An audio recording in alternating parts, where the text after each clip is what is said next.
That looks Bye. good. And guess what? Merry Christmas. Buna has never had a churro with basil and rose, and that blows my mind. They're one of the best portable foods. And I've had many different kinds of food and exposed my children to them, but yeah, I don't think I ever have.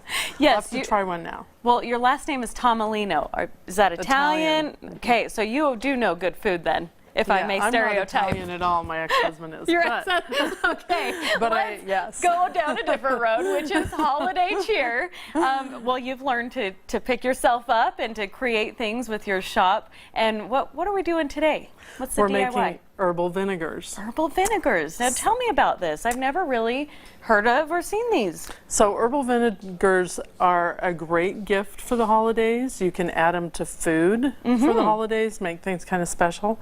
And another way to preserve herbs too. Oh, really? Yeah. That's genius, because I do harvest certain herbs. You definitely do, because you brought some that you cut today Yes. from your garden. That's right. So where do we start if we want to take on this project for like little neighbor So it's gifts? pretty simple, but just a few things you need. You need some herbs, and they can be dry or fresh. Okay. If you're using fresh, usually you want to use 2 to 3 times more than if you're using dried. And so I did are bring dried some more dried potent too. then? Yes, unless they're not, unless they are like old or have been stored where they're being too hot. Or where do most people store them? In the kitchen, by the oven, stove. You shouldn't do that. Is that a rule breaker? We shouldn't do that at all? Right, because the heat destroys some of the essential oils. So store them somewhere else in the kitchen instead of right by the stove. Well, my 5-year-old does love helping me harvest the spices from the dry rack and put them in little mason jars. We're going to use a mason jar for this project. Right. Yeah. So you need some herbs, fresh or dried, a jar, and it can be a small one or a larger one, just depending how much you want to make and what kind of jar it's going to go in for the final project. Big or small or skinny or whatever. Right.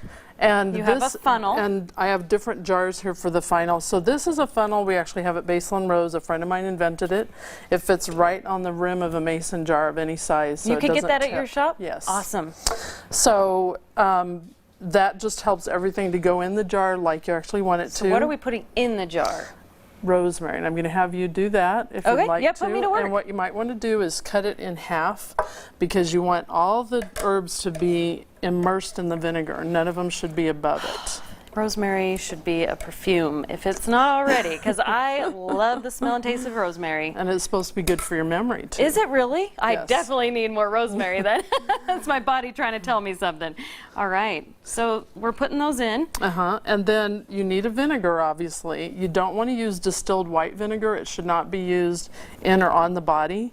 It's great for cleaning, so if you're making an herbal vinegar that you're just going to use to clean your windows or throw in the laundry, that's fine. But otherwise, red or white wine vinegar, apple cider vinegar, balsamic. This is a red wine vinegar. Just fill it on up? Uh-huh. Okay. And now, do you have to let these sit or cure or anything Yes. before you give them to people? Yes. So, like I said, you'd want that ideally immersed in there, and then we put a lid on it, and I forgot to bring that.